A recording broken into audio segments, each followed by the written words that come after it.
Assalamualaikum warahmatullahi wabarakatuh. Halo semuanya, selamat pagi. Perkenalkan, nama saya Dina Rosida, NPM 18051, dan partner saya Lutfia, NPM 18053. Kami merupakan praktikan di Praktikum Optimasi Industri, Laboratorium Statistik dan Manajemen Industri. Dan di video kali ini kita akan memecahkan studi kasus dengan menggunakan metode rantai Markov, di mana saya akan menjelaskan sedikit materi tentang metode rantai Markov dan akan dilanjutkan oleh partner saya Lutfia, di mana akan menjelaskan tentang pengolahan data menggunakan rantai Markov. Simak ya. Sini adalah latar belakang. Perkembangan perekonomian yang semakin dinamis membuat tingkat persaingan semakin meningkat. Masuku mengatakan dalam penelitiannya bahwa besarnya pangsa pasar setiap saat akan berubah sesuai dengan perubahan selera konsumen atau berpindahnya minat konsumen dari suatu produk ke produk yang lain. Salah satu produk yang bersaing adalah produk deterjen. Di Indonesia saat ini terdapat berbagai macam merek deterjen bubuk yang banyak digunakan masyarakat. Di antaranya ada Rinso, Daya, Soclean, Attack, dan Molto deterjen. Oleh karena itu, perusahaan deterjen bubuk perlu mengetahui keinginan konsumen dan memantau secara periodik prosesi produknya agar dapat mengantisipasi perubahan pangsa pasar yang terjadi. Dengan adanya permasalahan tersebut, maka dilakukan penelitian menggunakan metode Markov chain atau rantai Markov untuk mengetahui perpindahan merek dan memprediksi pangsa pasar yang akan datang masing-masing produk deterjen bubuk dengan menggunakan software WinKSP. Kemudian di sini ada rumusan masalah. Rumusan masalahnya adalah bagaimana cara menentukan persentase pembagian pasar untuk kelima merek produk deterjen bubuk tersebut dalam 2 periode mendatang dan memperkirakan pendapatan masing-masing produk pada keempat periode di wilayah Surabaya Timur dengan metode rantai Markov. Tujuannya yakni ada 3 poin. Yang pertama, mahasiswa dapat merumuskan masalah dalam analisis rantai Markov. Yang kedua, mahasiswa dapat mencari penyelesaian masalah dalam proses perhitungan dengan matriks. Dan yang terakhir, agar dapat menaksir dan menganalisis sifat-sifat variabel di masa yang akan datang secara sistematis. Manfaatnya ada 3 poin. Yang pertama, praktikan dapat mengetahui biaya atau pengembalian yang diharapkan dan persentase pangsa pasar pada periode yang akan datang. Kedua, praktikan dapat menganalisa permasalahan rantai Markov baik dengan penghitungan manual dan pengolahan software menggunakan WinKSP. Dan terakhir, praktikan dapat mengetahui konsep dasar dari rantai Markov. Bab kedua adalah tinjauan pustaka yang berisikan pertama ada pemasaran dan pangsa pasar. Pemasaran menurut Kotler yakni proses sosial yang di dalamnya individu atau kelompok yang mendapatkan apa yang mereka butuhkan dan inginkan dengan menciptakan, menawarkan secara bebas, mempertukarkan produk bernilai dengan pihak lain. Sedangkan pangsa pasar atau market share dapat diartikan sebagai bagian pasar yang dikuasai oleh suatu perusahaan atau persentase penjualan suatu perusahaan terdapat total penjualan para pesaing terbesarnya pada waktu dan tempat tertentu. Kemudian, apa sih itu rantai Markov? Jadi, model Markov itu dikembangkan oleh seorang ahli Rusia yang bernama A. Markov pada tahun 1906. Nah, di mana arti dari rantai Markov sendiri adalah suatu teknik matematika yang biasa digunakan untuk melakukan pembuatan model atau modeling bermacam-macam sistem dan proses bisnis. Nah, teknik ini dapat digunakan untuk memperkirakan perubahan di waktu yang akan datang dalam variabel-variabel dinamis atas dasar perubahan dari variabel-variabel dinamis tersebut di waktu yang lalu. Kemudian di sini ada syarat-syarat menerapkan analisa rantai Markov. Jadi yang pertama adalah jumlah probabilitas transisi untuk suatu keadaan awal dari sistem sama dengan 1. Yang kedua, ada probabilitas tersebut berlaku untuk semua partisipan dalam sistem. Yang ketiga, probabilitas transisi konstan terhadap waktu. Yang terakhir, kondisi yang independen sepanjang waktu. Berikut ini adalah proses model rantai Markov. Yang pertama yakni menyusun matriks probabilitas transisi. Data probabilitas transisi ini dapat meramalkan pangsa pasar dari suatu merek di waktu yang akan datang sehingga manajer dapat mengarahkan usaha-usaha promosinya dalam meningkatkan pangsa pasar sehingga didapatkan keuntungan yang maksimal dari usaha-usaha tersebut. Yang kedua yakni menghitung kemungkinan market share di waktu yang akan datang. Perhitungan pangsa pasar yang mungkin untuk tiap merek dalam periode kedua dapat diperoleh dengan mengalihkan matriks probabilitas transisi dengan pangsa pasar pada periode yang pertama. Dan terakhir adalah menentukan kondisi-kondisi equilibrium. Kondisi kemantapan pasar tercapai bila tidak ada pesaing yang mengubah matriks probabilitas transisi. Dalam keadaan kondisi kemantapan pasar, persentase pangsa pasar tiap merek tidak mengalami perubahan lagi karena pertukaran para konsumen menyangkut mendapatkan konsumen dari merek lain dan kehilangan konsumen yang beralih ke merek lain tidak mengalami perubahan atau akan tetap. Nah, dengan mengetahui kondisi kemantapan pasar tersebut, maka masing-masing merek dapat menentukan strategi pemasaran yang akan dijalankan saat ini. Persentase pangsa pasar di masa yang mendatang bisa meningkat sesuai dengan target sehingga keuntungan bisa meningkat. Nah, kondisi equilibrium bila tidak ada pesaing yang mengubah matriks probabilitas transisi. Dalam keadaan equilibrium ini, pertukaran para pelanggan berkenaan dengan retention mendapatkan dan kehilangan akan statik.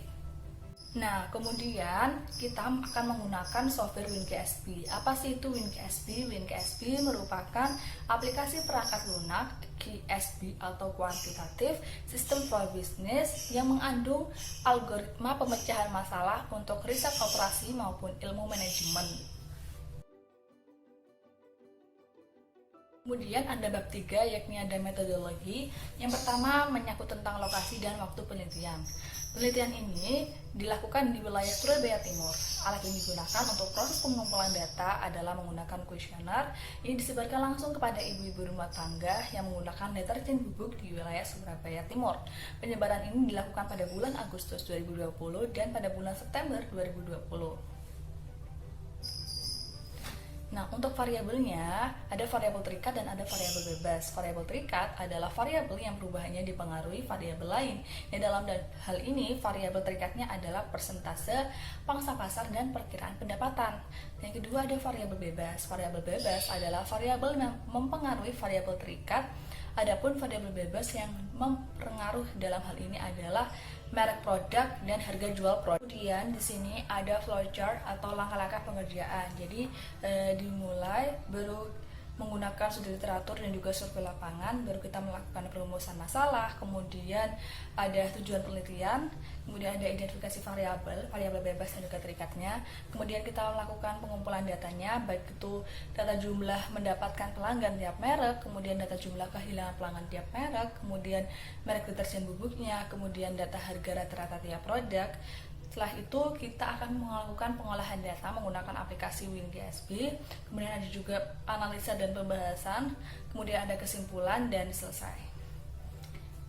Nah, itu tadi adalah penjelasan materi tentang metode rantai Markov. Dan kemudian akan dijelaskan dengan partner saya, Lutfia, baik itu pengolahan data maupun perhitungan manualnya. Assalamualaikum warahmatullahi wabarakatuh. Kembali lagi dengan saya Lutfia, NPM 1803220101053. Di sini saya akan menyampaikan hasil pembahasan serta kesimpulan dan saran. Di sini yang pertama saya akan menyampaikan informasi, yaitu pengumpulan data yang saya dapatkan. Penelitian pasar tingkah laku konsumen akan suatu macam produk deterjen bubuk dengan berbagai merek, yaitu ada 5 merek. Yang pertama ada Rinso, kita misalkan R, ada Daiya, kita misalkan D, ada Softlin, kita misalkan S, dan ada Attack, kita misalkan A, dan yang terakhir ada Molto, kita misalkan M. Jika diketahui rata-rata harga produk tiap buah, yaitu yang pertama Rinso sebesar 50.000, yang Daiya sebesar 35.000, Softlin sebesar 45.000, Attack sebesar 44.000, dan Molto sebesar 55.000. Nah, selanjutnya saya telah memperoleh dan rekan saya telah memperoleh hasil survei dan pola-pola perpindahan merek deterjen bubuk. Itu ada Rinso, Daiya, Softlin, Attack, Molto, dan ini totalnya. Ini jumlahnya dari setiap deterjen bubuk, dan ini mendapatkan merek ini dan kehilangan sebesar ini. Dan ini jumlah di bulan September. Nah, di sini penyelesaian masalahnya menggunakan metode rantai Markov dengan menghitung persentase pembagian pangsa pasar untuk kelima merek produk deterjen bubuk tersebut dalam 2 periode mendatang, serta memperkirakan pendapatan pada keempat periode.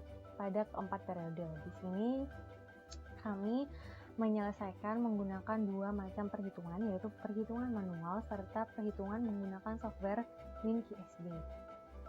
Yang pertama, selanjutnya ada pengolahan data. Nah, di sini pengolahan data yang pertama dimulai dari perhitungan manual. Yang pertama akan mencari matriks probabilitas transisi. Dari tabel 4.1 yang ini, kita akan buat matriks probabilitas transisinya. Nah, untuk di sini selanjutnya menghitung matriks ini pada merek Rinso diperoleh nilai 48 yang saya tunjukkan ini, yaitu dari jumlah pelanggan per periode pertama Agustus 2020 dikurangi dengan jumlah kehilangan, yaitu sebesar 56 dikurangi 1 dikurangi 1 dikurangi 5 dikurangi 1, yaitu jumlahnya 48. Sama seperti Rinso, daya pun 18 dikurangi 0 dikurangi 0 dikurangi 0 dikurangi 3 sama dengan 15. Nah, dan untuk deterjen bubuk yang lainnya juga sama seperti itu. Di sini saya menggunakan bantuan Excel agar mempermudah untuk melakukan perhitungan manual. Nah, selanjutnya kita akan mencari kemungkinan market share.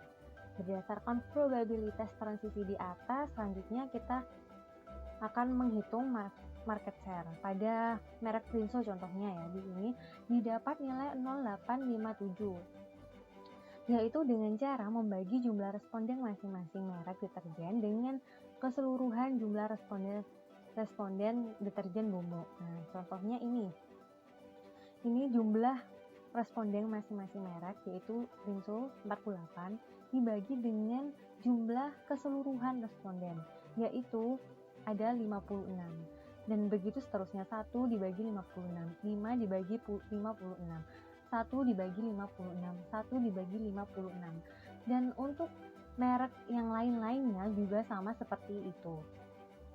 Dan di sini saya lagi-lagi menggunakan bantuan Excel untuk mempermudahkan perhitungan manual ini. Nah, selanjutnya saya akan mencari market share periode pertama. Nah, untuk menghitung market share periode pertama, caranya yaitu dengan cara jumlah dari setiap deterjen bubuk dibagi dengan total dari seluruh deterjen bubuk. Nah, di sini saya akan mencontohkan di perhitungan Excel saya, yaitu di sini saya akan mencari ini.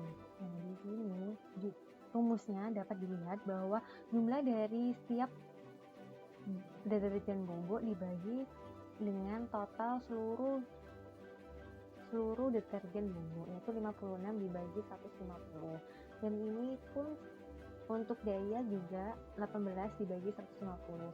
Dan itu berlaku untuk seterusnya. Setelah didapat hasil market share periode pertama, selanjutnya kita akan memasukkan untuk mencari kemungkinan market share periode kedua, yaitu dengan cara probabilitas transisi dikali market share periode pertama. Nah, tadi kan market share periode pertama kan ini. Nah, untuk probabilitas transisinya udah ada di awal tadi, dikali dengan market share periode pertama. Lalu didapat kemungkinan market share periode kedua. Nah, ini juga dibantu dengan Excel untuk perhitungan manualnya. Nah, di sini saya akan menunjukkan bahwa ini matriks probabilitas transisinya dikali dengan market share periode pertama. Nah, di sini hasilnya untuk market share periode kedua. Nah, di sini saya akan tunjukkan satu contoh. Yang pertama ini, bahwa ini 0,857 dikali dengan 0,37, dan selanjutnya juga ini 0,166 dikali 0,12, dan hasilnya ini. Dan ini 0,047 dikali 0,428, untuk 0,04 dikali 0,167, dan untuk 0,111 dikali 0,06. Nah, didapat hasil seperti ini. Nah, ini dijumlahkan, maka didapat 0,366, 0,14, 0,25, dan 0,167, dan untuk molto 0,067. Lalu kita lanjut ke perhitungan untuk mencari kemungkinan market share yang ketiga, yaitu dengan cara probabilitas transisi tetap seperti tadi dikalikan dengan market share periode kedua yang telah kita hitung barusan. Nah, nanti perhitungannya juga sama dan diperoleh hasil sebagai berikut, yaitu 0,365, 0,165, 0,234, 0,165, dan untuk molto 0,071. Lalu kita akan menghitung kemungkinan market share periode keempat. Nah, di sini kenapa kita menghitung sampai 4 periode? Karena di awal telah dijelaskan bahwa kita memerlukan kemungkinan sampai 4 periode untuk mencari perkiraan pendapatan pada periode 1 sampai periode keempat. Dan nantinya juga digunakan yaitu periode kedua untuk mengetahui persentase pangsa pasar. Nah, di sini untuk kemungkinan market share periode keempat sama probabilitas transisi dikalikan market share periode ketiga, dan hasilnya yaitu kemungkinan market share periode keempat. Nah, setelah selesai untuk perhitungan kemungkinan market share, lalu kita akan mencari perkiraan pendapatan pada periode 1 sampai ke 4. Nah, kita contohkan untuk mencari periode pertama. Untuk periode pertama itu didapat nilai market share-nya sebesar 0,37, 0,120, 0,280, 0,167, dan 0,060. Nah, ini dikalikan dengan harga rata-rata yang telah saya sampaikan di awal, yaitu untuk Rinso sebesar 50.000, untuk Daya sebesar 35.000, untuk Soclean sebesar 45.000, dan untuk Attack sebesar 44.000, dan yang terakhir untuk Molto 55.000. Dan didapat hasil sebagai berikut, yaitu untuk Rinso sebesar 18.666,67, untuk Daya sebesar 4.200, untuk Soclean sebesar 12.600, untuk Attack 733,33, untuk Molto sebesar 46.100, dan jika ditotal jumlahnya sebesar 46.100. Jadi, untuk mencari periode kedua, periode ketiga, periode keempat, perkiraan pendapatannya caranya seperti ini, sama, dan jadi diperoleh perkiraan pendapatan produk deterjen bubuk pada periode ke-1 sebesar 46.100, periode kedua sebesar 45.866,67 ribu, untuk periode ketiga sebesar 45.714,72 ribu, dan periode keempat sebesar 45.618,65 ribu. Nah, selanjutnya saya akan membandingkan dengan menggunakan perhitungan menggunakan software WinQSD. Sebelumnya telah dibuka software WinQSD. Yang pertama yang kalian lakukan adalah pilih menu Markov Process. Nah, nanti kalian klik file, lalu klik new file, lalu klik untuk number of state-nya itu disesuaikan. Kan di sini di kasus ada 5 merek, jadi saya tulis 5. Nah, lanjut. Ini untuk Untuk namanya saya sudah edit sesuai dengan studi kasus yang saya peroleh. Dan untuk isinya ini, yang ini mulai 0,857 ke bawah 0,11 sampai 0,778, dan yang di atas ini 0,018 itu berasal dari ini. Kemungkinan market share. Nah, setelah kita masukkan datanya, lalu langkah selanjutnya yaitu soft analyze atau soft steady state. Kita klik.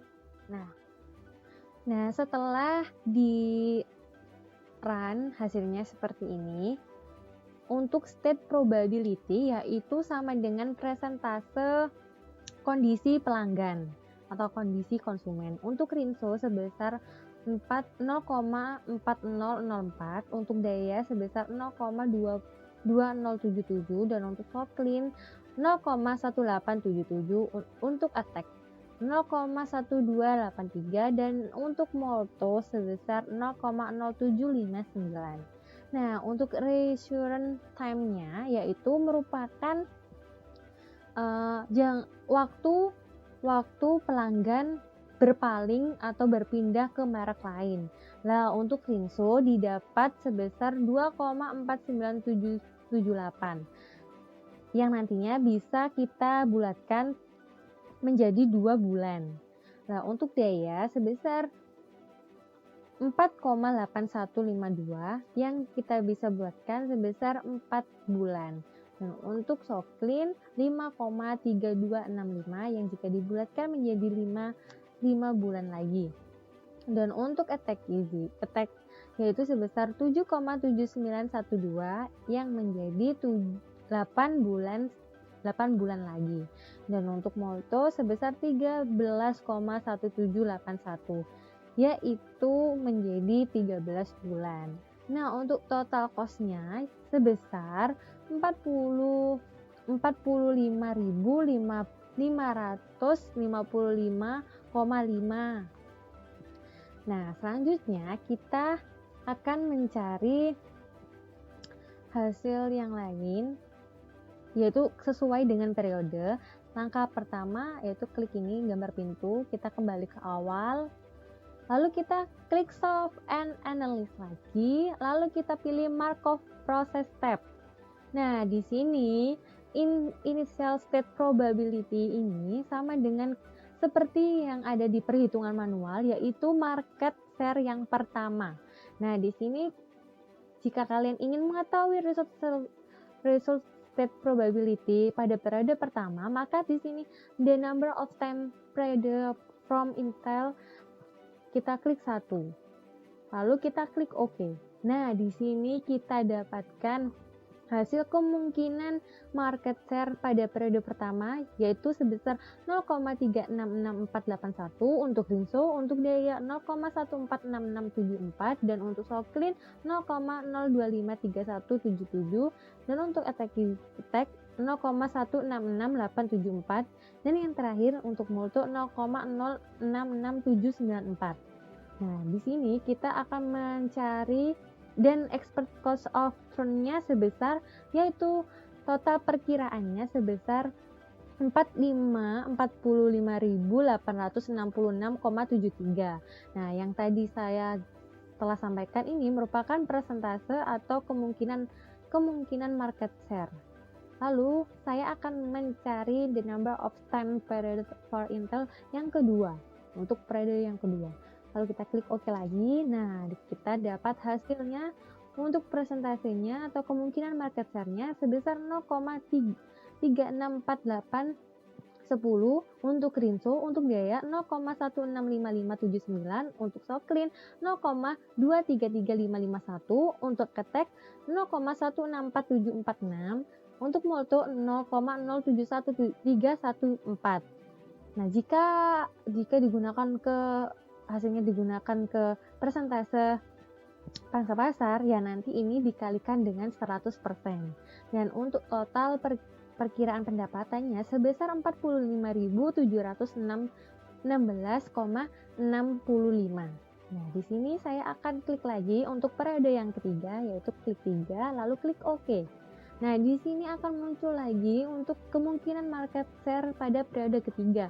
Untuk Rinso sebesar 0,366010 dan untuk DAIA sebesar 0,178876, untuk Soklin 0,219334, untuk Attack 0,161536, dan untuk Molto 0,074244. Dan total dari perkiraan pendapatan yaitu sebesar 45.622,18 ribu. Dan untuk yang terakhir, periode keempat, kita klik 4 di sini, lalu kita klik OK lagi. Dan hasilnya untuk kemungkinan market share pada periode keempat yaitu sebesar 0,368774 untuk Rinso, dan untuk DAIA 0,188154, dan untuk Soklin 0,209146, dan untuk Attack 0,157851, dan untuk Molto sebesar 0,076075. Dan diperoleh total dari perkiraan pendapatan sebesar 45.565,22 ribu. Nah, di sini jika kalian ingin mencari persentase pasar, hasil dari market share pada periode ini dikalikan 100%. Lalu kita klik OK. Nah, setelah hasil dari ini kita kembali, dan di sini telah kita masukkan ke dalam laporan. Ini untuk input data yang telah tadi saya beri contoh. Lalu di sini ada gambar untuk hasil setelah diinput. Lalu di sini ada markup proses pada periode pertama yang sudah saya bacakan tadi, dan ini pada periode kedua, ini pada periode ketiga, dan ini pada periode keempat. Nah, di sini hasil dan pembahasan menggunakan software WinKSB. State probability merupakan persentase pada setiap produk. Produk Rinso sebesar 40,04%, DAIA sebesar 20,77%, Soklin sebesar 18,77%, Attack sebesar 12,83%, dan untuk Molto sebesar 7,59%. Nah, ratio time-nya di sini yaitu waktu yang akan berpaling ke produk lain. Misal 2,4978 bulan lagi produk Rinso akan berpaling ke produk lainnya, dan begitu pula DAIA, Soklin, Attack, dan Molto yang telah diketahui hasilnya sebesar untuk DAIA sebesar 4,8152 bulan, atau jika kita bulatkan jadi 5 bulan lagi. Untuk Soklin 5,3265 bulan, jadi kalau dibulatkan menjadi 5 bulan. Untuk Attack 7,7912 bulan, yaitu jika dibulatkan menjadi 8 bulan lagi. Dan untuk Molto 13,1781 bulan, jika dibulatkan menjadi 13 bulan lagi. Nah, untuk cost atau return-nya merupakan nilai perkiraan pendapatan sebesar 45.555,5 ribu. Nah, di sini markup proses per spesifik periode. Nah, di sini bedanya yang tadi itu secara umum, kalau yang ini spesifik ke periodenya. Nah, untuk Intel State Probability yang merupakan status awal pada probabilitas pada periode pertama, Rinso sebesar 0,21291, DAIA sebesar 0,273, Soklin sebesar 2,209, Attack sebesar 0,227, dan Molto sebesar 0,227. Dan di sini untuk periode selanjutnya juga sama.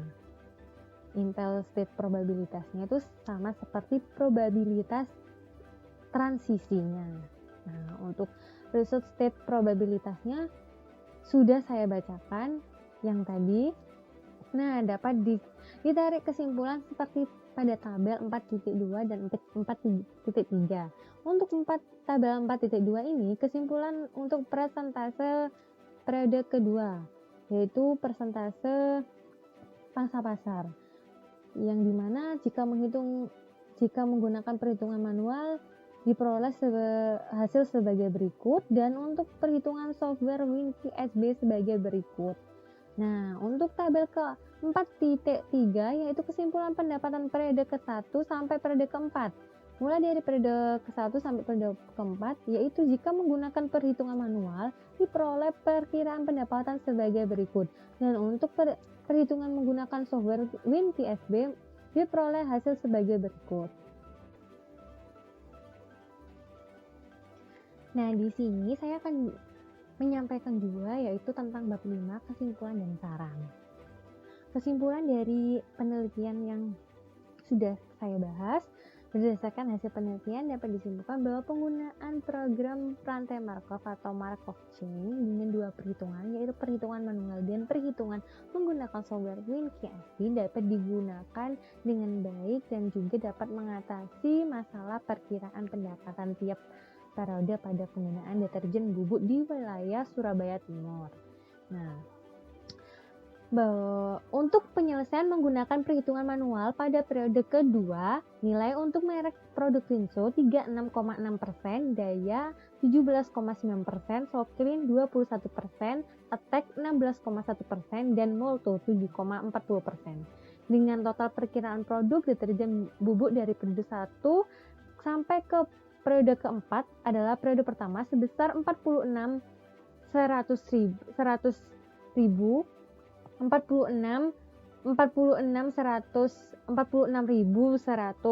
periode kedua sebesar 45.866,67. Nah, periode ketiga sebesar 45.714,72 dan periode keempat sebesar 45.618,65. Nah, dan juga penyelesaian menggunakan software WinCSB pada periode kedua, nilai untuk merek produk Rinso 36,48%, dengan kondisi pelanggan akan berpaling atau berpindah ke merek lain, produk lain setelah 2,4978 bulan atau jadi 2 bulan.